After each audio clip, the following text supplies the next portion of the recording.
الرحمن الرحیم الحمدللہ رب العالمین والصلاة والسلام علی اشرف الانبیاء وسید المرسلین وعلی آلہ وصحبہ اجمعین اما بعد۔ جیسا کہ آپ لوگوں کو معلوم ہے کہ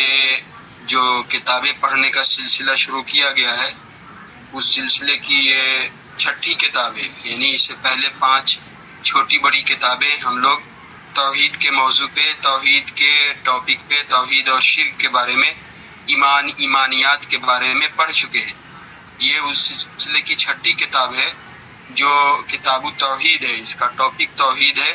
توحید کے موضوع پہ یہ پوری کتاب ہے، اور اس کا آج یہ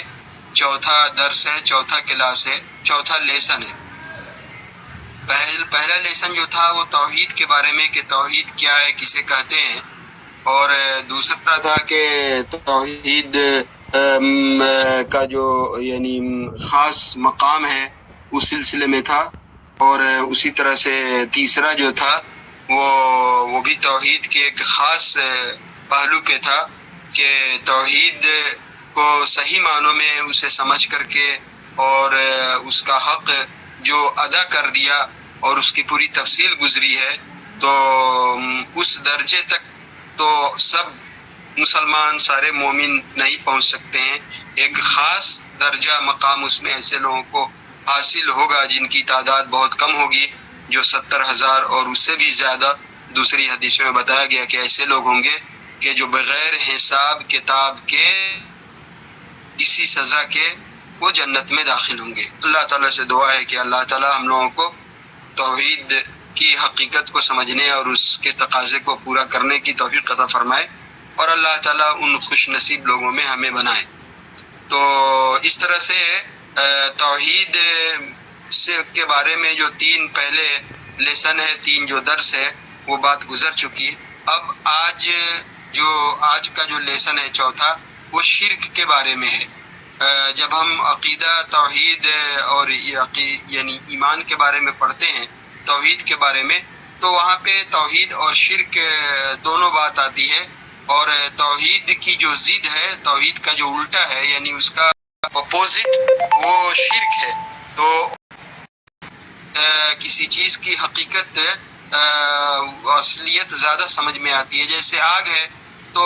آگ کو بہت اچھی طرح سے سمجھنے کے لیے پانی کی مثال سامنے رکھتے ہیں تو آگ اور پانی کی بات کی جاتی ہے۔ آسمان ہے تو اس کے مقابلے میں زمین کو رکھتے ہیں تو زمین، آسمان اور زمین کی بات ہوتی ہے۔ اسی طرح سے یہ توحید ہے تو اس کے مقابلے میں شرک ہے۔ توحید اور شرک کی جو ہے یہ بات ہوتی ہے، اور جو لا الہ الا اللہ ہے تو اس کلمے کے اندر ہی توحید اور شرک دونوں ہی کی بات ہے، کیونکہ پہلے اللہ کو چھوڑ کر کے دوسرے جتنے بھی معبود ہو سکتے ہیں ان سب کا انکار کرنا ہے، ان سب کی نفی کرنا ہے، ان سب کو آدمی کو اپنے دل سے، دماغ سے، ذہن سے، اپنے عقیدے سے اس کو نکالنا ہے، صاف صفائی کرنا ہے، اور پھر اس کے بعد اللہ کی جو عبودیت ہے، اللہ جو معبود ہے، اس تصور کو، اس حقیقت کو بیٹھانا ہے۔ تو وہیں سے توحید اور شرک کی بات کلمے ہی کے اندر سے آتی ہے۔ یہاں جو بات بتائی گئی ہے وہ یہ ہے کہ شرک سے ڈرنے کے بارے میں نبی صلی اللہ علیہ وسلم نے امت کو آگاہ کیا اور متنبہ فرمایا، اور خود بھی اس پہ متنبہ رہتے تھے، اور صحابہ کرام کو اور پھر تمام مسلمانوں کو، کہ مجھے اپنی امت کے بارے میں سب سے زیادہ جو خوف ہے، ڈر ہے، وہ یہ ہے کہ شرک میں پڑ جانے کا، اور جس شرک میں پڑ جانے کا، یعنی امت تو ظاہر ہے کہ وہ توحید پہ، ایمان پہ ہے، لیکن اس میں بھی یعنی شرک میں پڑ جانے کا، تو یہاں جو بات اصل جو خوف اور ڈر کی بتائی گئی ہے وہ یہ ہے کہ شرک سے، یعنی امت کے بارے میں جو اہل توحید ہیں، توحید پہ ہیں، ان کے بارے میں یہ ہے کہ جو چھوٹا شرک ہے اس میں پڑ جانے کا۔ تو خیر بات آگے آ رہی ہے، اور شیخ کی جو یہ کتاب ہے کتاب التوحید، اس کے لکھنے کا جو پرانا 250 سال پہلے کی کتاب ہے، تو پرانا جو طریقہ ہے لکھنے کا، اس حساب سے لوگ لکھتے تھے، اور اس وقت جو سمجھنے کی صلاحیت اور علم کا جو ان کا اسٹینڈرڈ تھا، معیار تھا، وہ بہت بلند تھا. تو اس کے حساب سے یعنی بہت مختصر طور پہ بات لکھتے تھے لوگ، بات بولتے تھے لوگ. آج کے وقت میں اگر اسی موضوع پہ یا اسی کتاب کو کوئی آدمی ترتیب دے تو اس کو بہت زیادہ کئی جلدوں میں لکھنا پڑے گا. اور اس کتاب کو بس ایک اس پہ چیپٹر ایک قائم کیا، ایک ٹاپک بنایا، اور دیکھ رہے ہیں کہ ہر لیسن میں پرانی آیت لے کر کے آ رہے ہیں، حدیث لے کر کے آ رہے ہیں، اور اس کی بہت کیا کوئی تفصیل نہیں ہے، کوئی تشریح نہیں ہے، کوئی تفسیر نہیں ہے. اس طرح سے پرانی آیت اور حدیث سے ذکر کر کے آگے جا رہے ہیں. یعنی وہ صرف پرانی آیت اور حدیث کو سن کر کے ہی وہ لوگ جو موضوع ٹاپک کے بارے میں باتیں سمجھ جاتے تھے. اس لیے بعض سعودی مشائخ نے، علماء نے اس بات کا ذکر کیا ہے کہ بہت پہلے پرانے زمانے میں کوئی سعودی شیخ ہندوستان کے دورے پہ تھے. اس وقت کا ہندوستان جو بٹوارے سے پہلے تھا بہرحال، تو وہاں پہ کوئی عالم ان کو ملے، بڑے شہری میں کہیں ملے ہوں گے، دہلی ہو یا اس طرح سے بڑے شہروں میں کہیں پہ. تو وہ عالم بہرحال مطلب صحیح عقیدے اور ایمان اور توحید پہ نہیں تھے جو دوسرے بہت سارے لوگ رہتے ہیں اس طرح کے تھے. لیکن ان کا ایک روٹین تھا، معمول تھا کہ لڑکے کو جو وہ پڑھاتے تھے، درس دیتے تھے کوئی، تو ہر درس کے آخر میں یہ جو کتاب لکھنے والے ہیں کتاب التوحید، شیخ محمد بن عبد الوہاب، ان کے اوپر وہ شیخ پڑھانے والے بد دعا کرتے تھے، ان کے لیے بد دعا کرتے تھے. ان کے بارے میں کوئی کہ یہ تو وہابی ہے اور نجدی عالم ہے، ایسا ہے ویسا ہے، بد دعا کرتے تھے. تو وہ جو سعودی عالم جو شیخ واقعہ بیان کرتے ہیں، کہا کہ میں نے دیکھا 1-2 بار 3 بار، تو پھر ان کے مجلس میں نے کچھ کہنا ان کو مناسب نہیں سمجھا کہ پڑھے لکھے آدمی ہیں اور ان کو ایک طرح سے یہ بات اچھی نہیں لگے گی اور ان کی غیرت کو ٹھیس پہنچے گی. تو تنہائی میں ان کو ایک دن پکڑا ہاتھ اور کہا کہ آپ جو ان کے لیے بد دعا کرتے ہیں ان کو جانتے ہیں؟ تو کہا کہ وہی جو بات کہی جاتی ہے کہ یہ وہابی ہیں، نجدی ہیں، ایسے ہیں ویسے ہیں، یہ لوگ نبی صلی اللہ علیہ وسلم کے گستاخ ہیں، اس طرح کی جو باتیں کہیں. تو وہ شیخ جو تھے انہوں نے کیا کہ یہ جو کتاب التوحید ہے، اصل جو پوائنٹ میں بتانا چاہتا ہوں اب وہ پوائنٹ آئی. کتاب التوحید کا جو فرسٹ پیج تھا، لاسٹ پیج، وہ سب انہوں نے جو کتاب کا نام وغیرہ ہے جہاں پہ رائٹر کا نام ہے، تو اس چیز کو ہٹا دیا وہ عالم جو سعودی عالم تھے، اور صرف جو کتاب کا ٹیکسٹ ہے اندر کا حصہ جیسے ہم لوگ پڑھ رہے ہیں وہی دیا. کہا کہ اس کتاب کو آپ پڑھیے اور پڑھ کے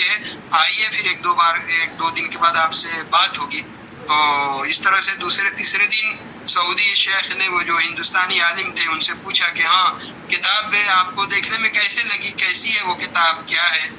تو کہا کہ یہ تو کتاب جس طرح سے لکھی گئی ہے، جو ترتیب دی گئی ہے، یہ تو بالکل امام بخاری رحمۃ اللہ علیہ نے جس طرح سے کتاب کو ترتیب دیا ہے کہ ایک باب بناتے ہیں، اس پہ حدیث لے کر کے آتے ہیں اور وہ بیان کرتے ہیں کہ ہاں اس حدیث سے، اس قرآنی آیت سے کیا بات معلوم ہوتی ہے. تو یہ تو اسی طرح کی بات ہے، اس میں قرآن اور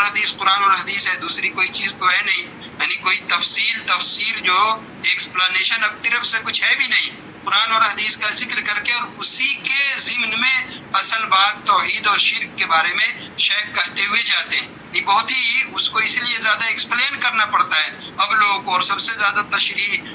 جو ہے اسی کتاب کی شرح لکھی گئی کتاب التوحید کی. تو جو سعودی عالم نے کہا کہ یہ جو شیخ ہیں جن کو آپ اپنے طلبہ کو پڑھانے کے بعد ہر درس کے کلاس کے آخر میں ان کے اوپر جو ہے آپ بد دعا کرتے ہیں، یہ کتاب انہی کی ہے. تو عالم جو ہے بہت شرمندہ ہوئے، اور شرمندہ ہونے کے بعد کہا کہ میں اللہ سے معافی مانگتا ہوں، اور اب اس کے بعد جو بھی درس ہوگا تو میں درس کے بعد وہ جو شیخ ہیں کتاب لکھنے والے یعنی کتاب التوحید، ان کے لیے اب ہم دعا کریں گے، ان کے لیے اب ہم دعا کریں گے. تو اس طرح سے بہرحال یہ کتاب جیسے آپ دیکھ رہے ہیں کہ یہ واقعہ اسی طرح سے اپنے جو یہ ہے مولانا اصغر امام مہدی سلفی، ان کے ساتھ ہی پیش آ گیا. بنارس میں جب وہ پڑھاتے تھے تو بنارس میں اسی علاقے میں دوسرے مکتب فکر کے لوگوں کا مدرسہ ہے، تو بڑے درجے میں جو پڑھنے والے لڑکے آتے ہیں ان میں سے کچھ لڑکے مطلب ہوتا ہے کچھ شرارت ذہن میں آتی ہے کہ چلو ان لوگوں کو پریشان کرتے ہیں، تو اس نیت سے کچھ گروپ بنا کر کے لڑکے آئے اور اصغر صاحب وہاں پڑھاتے تھے، حدیث پڑھاتے تھے، تو لوگوں سے یعنی دعوتی اصلاحی ان کی ملاقات ہوتی رہتی تھی، تو ان سے لڑکوں نے آ کر کے کہا کہ یہ کتاب جو ہے کتاب محمد بن عبد الوہاب نجدی کے بارے میں، وہی جن کی یہ کتاب ہے، ان کے ساتھ جو بدتمیزی کی کچھ باتیں کی، تو اصغر صاحب نے حکمتاً، ظاہر ہے دعوت کا کام بہت سوچ سمجھ کر کے کرنا پڑتا ہے، لڑائی جھگڑا نہیں، فوراً جواب نہیں، کیسا آدمی آپ کے سامنے آیا ہے اس کو سمجھنا ہے، اس کی الجھن، اس کی بات کو سمجھنا ہے. یہ سب سننے کے بعد اصغر صاحب نے کتاب توحید کا جو شروع کا جو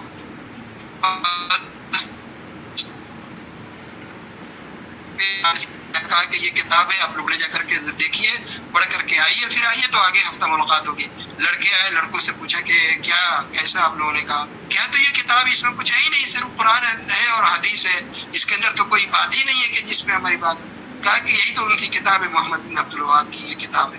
تو معاملہ آپ دیکھیے، سمجھیے، حقیقت کو لوگ نہیں جان کر کے، نہیں سمجھ کر کے غلط فہمیوں میں رہتے ہیں کسی کے بارے میں، تو اصل چیز کو سمجھنا چاہیے. بہرحال تو یہاں بھی جیسے آپ دیکھ رہے ہیں کہ قرآن اور حدیث ہے، اور اس کے روشنی میں شیخ اپنی بات کہتے ہوئے جاتے ہیں. یہ جو شرک میں پڑ جانے سے خوف کے بارے میں، ڈر کے بارے میں ہے کہ جو آدمی اہل توحید ہے، صاحب توحید ہے، اس کے توحید خالص کے راستے پہ ہے، اس کو زیادہ یہ فکر مندی ہونی چاہیے، یہ ڈر ہونا چاہیے کہ شرک زندگی میں نہ آئے، شرک میں مبتلا نہ ہو جائے، شرک میں پڑ نہیں جائے. باتیں آگے آ رہی ہیں کہ کیوں آدمی کو اس ڈر میں رہنا چاہیے، کیوں آدمی کو اس کے لیے فکر مند ہونا چاہیے، وہ بات آگے آ رہی ہے. بہرحال اللہ تعالیٰ نے یہ فرمایا، یہ سورہ نساء کی آیت ہے، ان اللہ لا یغفر ان یشرک بہ ویغفر ما دون ذلک لمن یشاء. اس آیت کا ترجمہ یہ ہے کہ بے شک اللہ تعالیٰ مغفرت نہیں کرتا ہے، معاف نہیں کر سکتا ہے اس بات کو، اس گناہ کو، کہ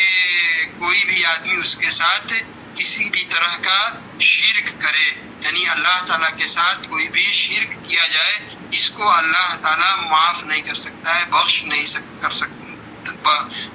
سکتا ہے، اس کی مغفرت نہیں کر سکتا ہے. وَيَغْفِرُ مَا دُونَ ذَلِكَ لِمَن يَشَاءُ، اور معاف کر دیتا ہے جو کچھ بھی کوئی گناہ ہے شرک کے علاوہ، اور جسے بھی چاہے، یعنی شرک کے علاوہ دوسرا جو بھی گناہ ہے، اس گناہ کو اللہ تعالیٰ اپنے ارادے سے، اپنی مرضی سے، اپنی مشیت سے جس کو بھی چاہے معاف کر دیتا ہے. لیکن شرک جو ہے اس کو اللہ تعالیٰ کسی کے لیے بھی معاف نہیں کرتا ہے، معاف نہیں کرے گا. مطلب یہ ہے کہ ایک آدمی شرک کی حالت میں، شرک اس کی زندگی میں ہے، اور اسی حالت میں اس کی موت ہو گئی اور وہ توبہ نہیں کر سکا، توبہ کیے بنا اسی شرک کی حالت میں اس کی موت ہو جاتی ہے، تو اللہ تعالیٰ اس آدمی کو معاف نہیں کر سکتا،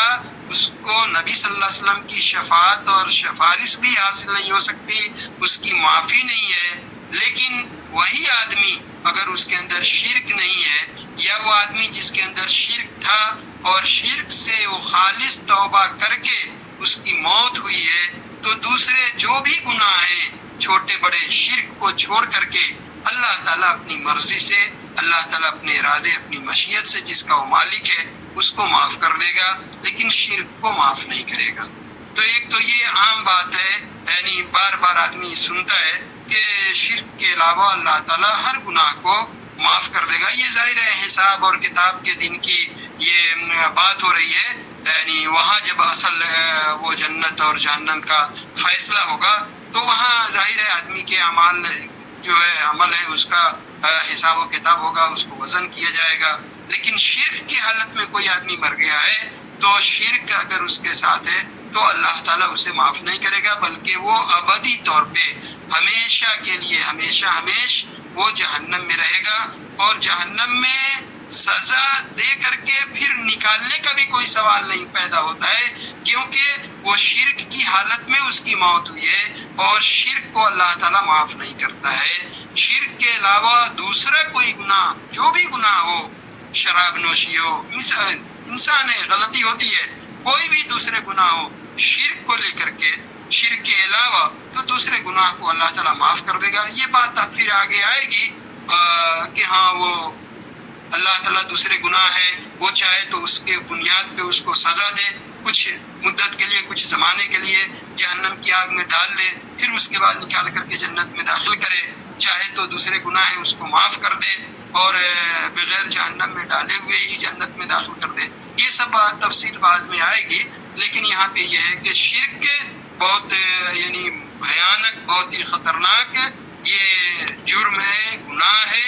اللہ تعالیٰ کے ساتھ شرک کرنا. تو اس کو اللہ تعالیٰ معاف نہیں کرے گا. جیسا کہ بتایا کہ توحید کی ضد ہے، توحید کا اپوزٹ ہے شرک. تو جیسے توحید کا مطلب یہ ہے کہ اللہ تعالیٰ کی خالص عبادت کرنا، اور عبادت کی جتنی بھی شکلیں اور صورتیں ہیں عبادت کی، ان تمام چیزوں کو صرف اللہ تعالیٰ کے لیے مخصوص کرنا، اور اس میں سے کسی بھی چیز کو کسی دوسرے کے لیے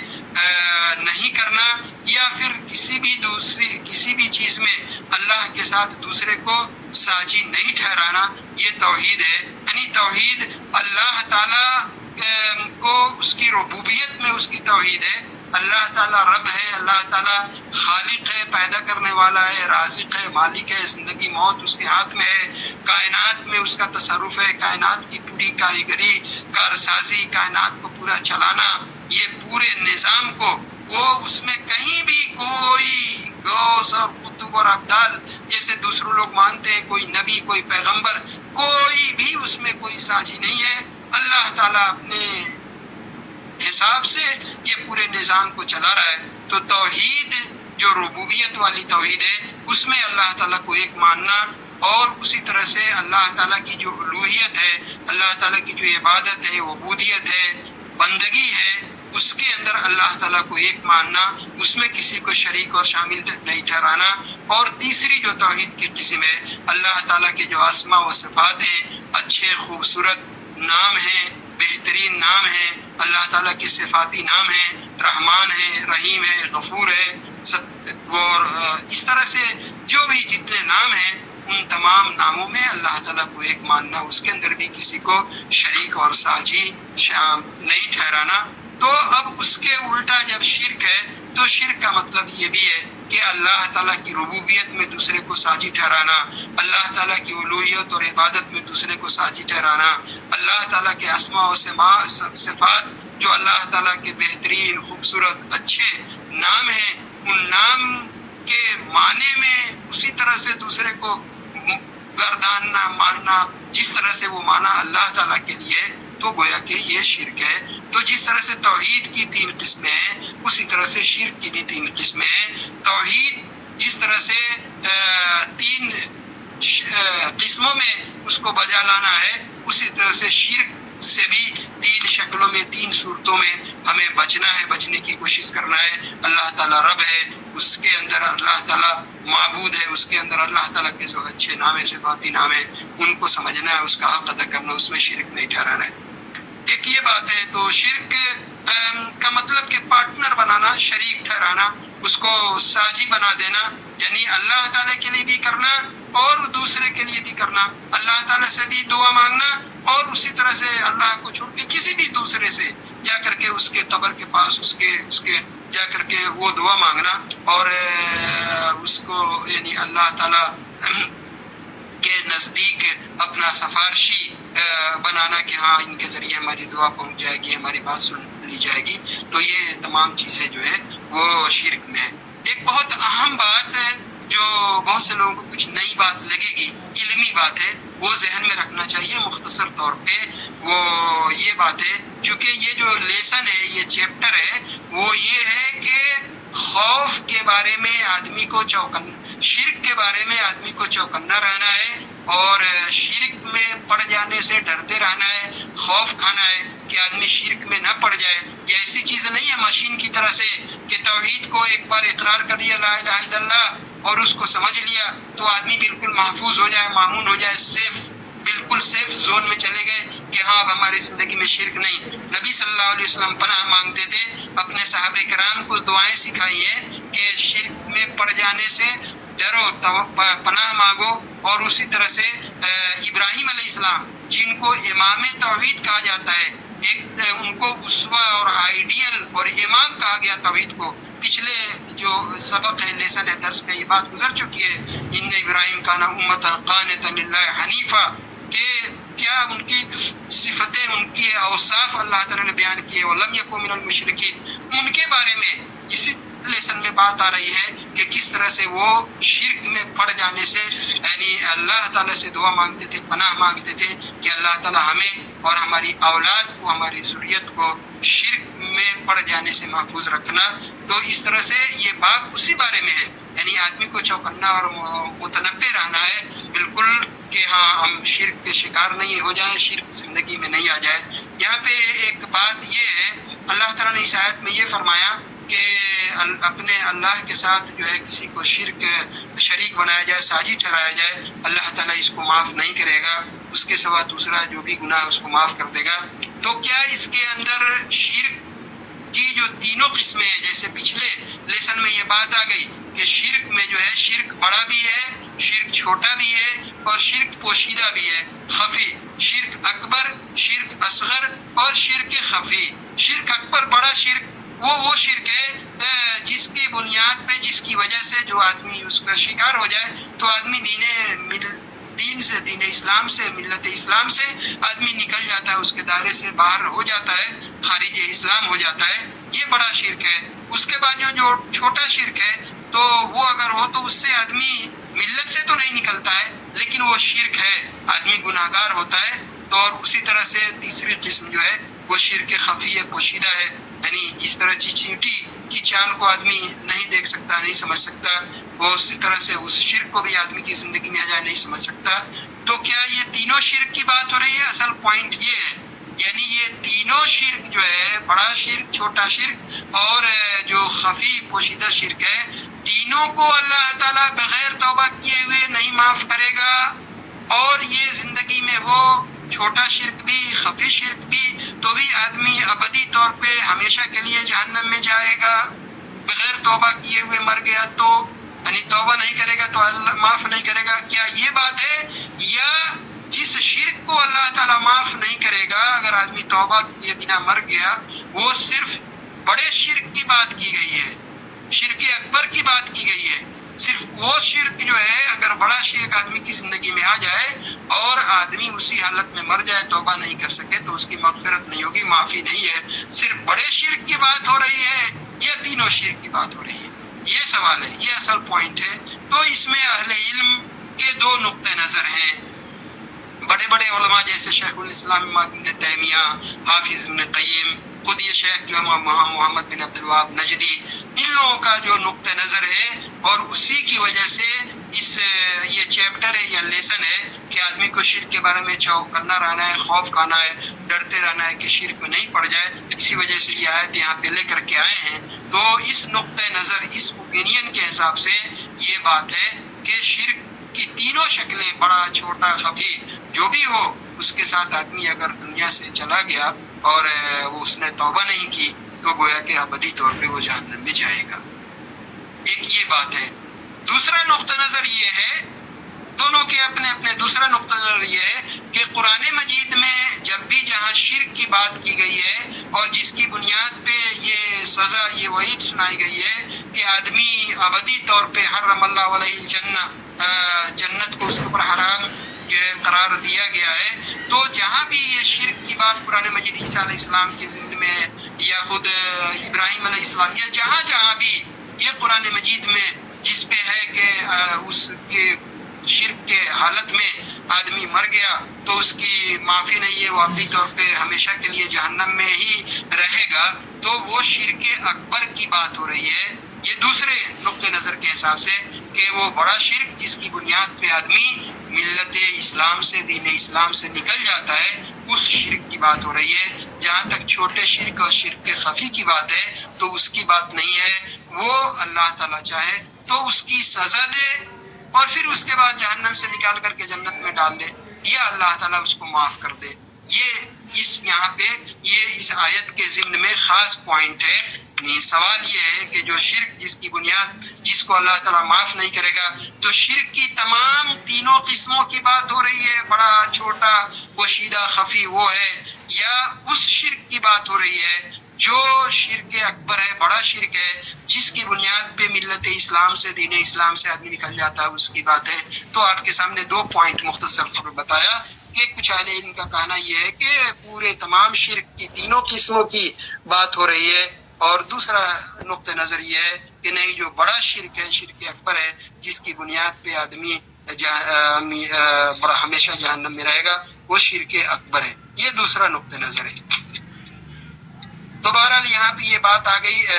شرک کے بارے میں، اور آپ نے وہ سنا، اور پھر آگے شیخ کہتے ہیں کہ ابراہیم علیہ السلام نے دعا کی، یعنی دوسری یہ آیت جو ہے شرک کے بارے میں، وہ ابراہیم علیہ السلام جیسے کہا کہ ابراہیم علیہ السلام اس کے بارے میں جو امام توحید ہیں، ان کو اللہ تعالیٰ نے اسوہ، قدوہ، آئیڈیل امام قرار دیا ہے، اور اللہ تعالیٰ نے سند دی کہ شرک کرنے والے نہیں تھے۔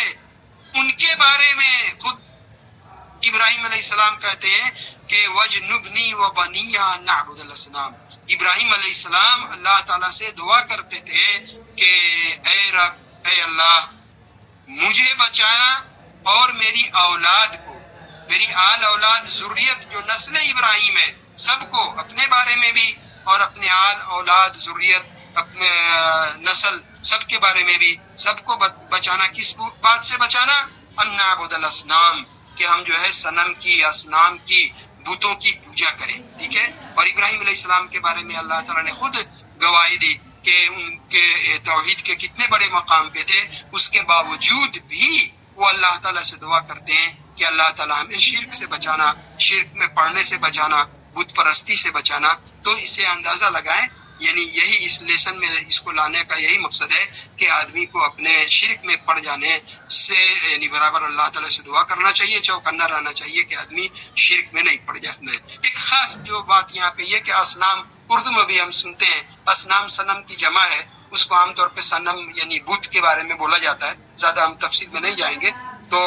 بت جو ہے اسی اصنام جمع صنم ہے۔ تو ایک یہ صنم کا مطلب یہ ہے کہ اللہ کو چھوڑ کے اس چیز یعنی غیر اللہ دوسرے کی پوجا کرنا، اس کی عبادت کرنا، ٹھیک ہے۔ اور صنم کا مطلب یہ ہے کہ اس کی کوئی تصویر ہو، اس کا کوئی فوٹو، ٹھیک ہے، کوئی ڈھانچہ، اس کا مجسمہ، اسٹیچو بنا ہوا ہو، تو ایک یہ ہے، اس کو صنم بولتے ہیں۔ وہ آدمی کا بھی ہو سکتا ہے، سورج کا بھی ہو سکتا ہے، چاند کا بھی ہو سکتا ہے، ستارے کا بھی ہو سکتا ہے، جانوروں کا بھی ہو سکتا ہے۔ صنم کا مطلب یہ ہے کہ وہ ہے تو غیر اللہ میں سے ہی، بت ہے، مورتی ہے، جو بھی ہے، یعنی جس کا فوٹو بنا ہوا ہو، جس کی تصویر بنی ہوئی ہو، وہ جو ہے صنم ہے۔ دوسری جگہ قرآن مجید میں اور جگہ پہ آیا ہے کہ اس کے مقابلے میں ایک اوثان آتا ہے قرآن مجید میں، وثن۔ تو وثن کا مطلب وہ بھی غیر اللہ کو، اللہ کو چھوڑ کر کے غیر اللہ کی عبادت کرنا، اس کو اللہ کے اس میں شریک کرنا۔ اور وثن کا مطلب یہ کہ وہ بھی غیر اللہ ہے، لیکن اس کی تصویر ہونا ضروری نہیں ہے، اس کا فوٹو ہونا ضروری نہیں ہے، اسٹیچو ہونا ضروری نہیں ہے، مورتی ہونا ضروری نہیں ہے۔ یہ دونوں میں فرق ہے، اصنام میں، اوثان میں۔ تو اور بھی تفصیل ہے قرآن مجید میں، دونوں کو ایک جگہ ایک ہی معنی میں بھی استعمال کیا گیا ہے۔ صنم اور وثن جو ہے، اصنام اور اوثان، وہ بھی ایک جگہ ایسی بھی آیتیں ہیں جہاں پہ ایک معنی میں بھی استعمال کیا گیا ہے۔ لیکن بنیادی جو فرق ہے وہی ہے کہ جو وثن ہے وہ یہ ہے کہ وہ شرک پرستی، وہ شرک، اور وثن کا مطلب یہ ہے کہ اس کا کوئی فوٹو نہیں ہوگا، کوئی مورتی نہیں ہوگی، کوئی تصویر نہیں ہوگی، اور صنم میں تصویر ہوگی۔ جیسے یہ جتنے بھی قبروں پہ کرتے ہیں، مزاروں پہ جاتے ہیں، درگاہوں پہ جاتے ہیں، یہ جو بھی بنایا، قبریں بنا لیا، اور وہاں پہ جو کچھ بھی ہو رہا ہے آج کل، یہ سب جو ہے وہ مورتی میں اور بت پرستی میں، اس میں تو نہیں آتا، یہ سب وثن پرستی، وثنیت، یعنی اس کی کوئی مورتی اور اس کی شکل اور صورت اور ایسا تو نہیں بنایا، لیکن بہرحال اس کو معبود کا درجہ دیا ہے۔ تو اور نبی صلی اللہ علیہ وسلم نے دعا بھی کی، اللہم لا تجعل قبری وثنا یعبد، اے اللہ میری قبر کو جو ہے وہ ایسی یعنی پوجا کی جگہ کوئی ایسی مزار درگاہ کوئی ایسا نہیں بنا دینا کہ اس کی عبادت کی جائے. ٹھیک ہے, اللہ تعالیٰ نے بچا کر کے رکھا ہے. آپ ان چیزوں کو وہ جانتے ہیں جو دیکھ رہے ہیں سعودی عرب میں نبی صلی اللہ علیہ وسلم کی جو قبر کے ساتھ ہے, دوسری جگہوں پہ جہاں پہ یہ ہو رہا ہے. تو بہرحال یہاں پہ اصل جو بات بتانے کی ہے جو اس لیسن میں وہ یہ ہے کہ ابراہیم علیہ السلام جو امام توحید ہے, آئیڈیل ہیں, اللہ تعالیٰ کی طرف سے ان کو سرٹیفکیٹ کہ ابراہیم جو ہے وہ توحید کے اعلیٰ مقام پہ وہ فائز ہیں, اور اس کے باوجود بھی کس طرح سے اپنے ایمان کے بارے میں, اپنے عقیدے کے بارے میں, توحید کے بارے میں فکر مند ہیں, شرک میں پڑ نہ جائیں اس کے لیے کس طرح سے بے چین دعا کرتے ہیں. وَجْنُبْنِي وَبَنِيَّ نَعْبُدَ الْأَصْنَامَ, اے اللہ مجھے اور میری اولاد کو, نسل کو, ذریت کو بچانا کہ ہم بت پرستی میں شرک میں نہ پڑ جائیں. یعقوب علیہ السلام کے بارے میں بھی یہ قرآن مجید میں انہوں نے بھی پوچھا آخر وقت میں وصیت کی کہ بیٹو میرے بعد جو ہے کس کی عبادت کرو گے, تو انہوں نے کہا نعبد الہک و الہ آبائک ابراہیم و اسماعیل, کہ ہم آپ کا جو الہ ہے, معبود ہے, جس کی آپ عبادت کرتے ہیں اسی کی عبادت کریں گے, ابراہیم اور اسماعیل جس کی عبادت کرتے ہیں. رسول اللہ صلی اللہ علیہ وسلم دعا کرتے تھے اور پناہ مانگتے تھے شرک میں پڑ جانے سے. صحابہ کرام کو سکھاتے تھے, کہا دعا کرنے کے لیے اللہم انی اعوذ بک ان اشرک بک وانا عالم واستغفرک ان اشرک بک وانا لا عالم, اے اللہ میں پناہ مانگتا ہوں اس بات سے کہ میں جانتے بوجھتے شرک کروں, اور اس بات سے اللہ پناہ مانگتا ہوں کہ میں شرک میں پڑ جاؤں اور مجھے اس کا علم نہیں ہو, نہ دانستہ, نہ جانتے بوجھتے, پتہ نہیں ہے اور شرک میں شکار ہو گئے. تو یہ پناہ مانگنے کی دعا نبی صلی اللہ علیہ وسلم نے سکھائی ہے اور آپ دعا کرتے تھے. تو یہ آپ کو یہ جو لیسن ہے اس میں سمجھ میں آتا ہے کہ یہ شرک جو ہے یہ کتنا بڑا گناہ ہے, اور آدمی کو اس کے بارے میں ہوشیار اور چوکنا رہنا چاہیے. آدمی لوگ جو ہے بات کرتے ہیں یہ کیا لوگ توحید اور ایمان اور توحید اور اس کی میں پچھلے درس میں ایک یہ بات بول چکا ہوں. یہ بھی یہ جو کتاب ہے اس کے رائٹر انہی کے بارے میں, کہ ایک روز انہوں نے ایسے ہی کہیں دیکھ کر کے یا بہرحال طلبہ کو یہ اہمیت سکھانے کے لیے, بتانے کے لیے ایک دن کہا کہ میں آیا تو راستے میں دیکھا کچھ لوگ جو ہے جمع ہیں, اور ایسے لوگوں کے پاس کہ جو شرابی ہیں اور وہ زناکار ہیں, زنا کرتے ہیں. تو طلبہ سن کر کے بڑا ان کو خراب لگا, بڑا برا لگتا ہے. آج بھی دیکھیے سماج میں, معاشرے میں, سوسائٹی میں زنا کو, چوری کو, شراب نوشی کو جس طرح سے لوگ بدترین گناہ ہے, جرم ہے بالکل سمجھتے ہیں, شرک کو اس طرح نہیں سمجھتے. اور شیخ نے کہا کہ میں دیکھا ایک آدمی کو کہ وہ جو ہے وہ ایک جانور لیا ہے اور جانور کو لے جا کر کے ایک درگاہ کہیں پہ ہے وہاں پہ ذبح کر رہا ہے. تو طلبہ نے اس کو سیریسلی نہیں, لائٹلی ایک سادہ سن کر کے خاموش ہو گئے. آج بھی جیسے ہمارے سماج میں چلتا ہے اسی طرح سے, جبکہ آدمی کو سب سے زیادہ جو سیریس لینا چاہیے یہ شرک کے معاملے کو لینا چاہیے. دوسرے جو گناہ ہیں وہ بھی گناہ ہیں, ان سے بچنا ہے, اس پہ بھی اللہ کے یہاں گرفت ہوگی. لیکن جو عقیدے کا, شرک کا معاملہ ہے, توحید کا معاملہ ہے, یہ بہت ہی یعنی سینسیٹیو ہے, اس میں آدمی کو بہت حساس رہنا ہے اور بہت اس کے لیے فکر مند رہنا ہے. بہرحال دو آیتیں ذکر کرنے کے بعد آخر میں اسی لیسن میں شیخ آگے بیان کرتے ہیں کہ حدیث میں ہے نبی صلی اللہ علیہ وسلم نے فرمایا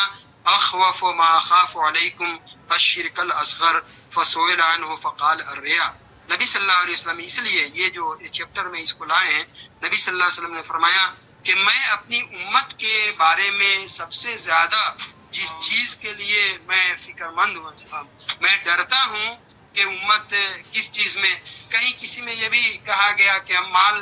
کے بارے میں, ہم فقر اور فاقہ مفلسی سے نہیں ڈرتے ہیں, ان کو بہت زیادہ مال آ جائے گا اور اس کی وجہ سے یہ صراط مستقیم سے ہٹ جائیں گے, وہ بھی کہیں پہ ہے. اور یہاں پہ یہ ہے کہ میں سب سے زیادہ اپنی امت کے بارے میں جو فکر مند ہوں, مجھے ڈر ہے کہ اس امت میں آ جائے وہ کیا ہے, وہ الشرک الاصغر, چھوٹا شرک ہے. تو یہاں پہ چھوٹے شرک کی جو بات کی گئی ہے, اور ظاہر ہے کہ نبی صلی اللہ علیہ وسلم نے اپنی امت کے بارے میں کہا, یعنی اپنی امت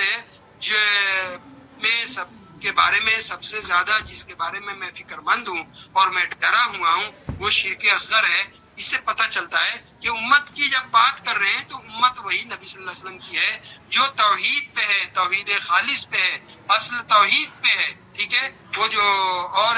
جو شرک اکبر ہے, بڑا شرک ہے, اس سے بچا ہوا ہے, جسے یعنی امت بچی ہوئی ہے جو اس کی بنیاد پہ بڑے شرک سے, ملت سے آدمی نکل جاتا ہے تو وہ اس میں نہیں ہے. لیکن جو شرک اصغر ہے یعنی بڑا شرک تو ہے اس سے محفوظ ہے لیکن چھوٹا شرک نہ آ جائے, اسی طرح سے شرک خفی جو پوشیدہ شرک ہے وہ نہ آ جائے, اس سے میں اپنی امت کے بارے میں سب سے زیادہ ڈرا ہوں, ڈر میں ہوں, ڈر محسوس کرتا ہوں اور اس کے بارے میں فکر مند ہوں. تو کہا کہ یہ شرک اصغر ہے, یہ چھوٹا شرک ہے.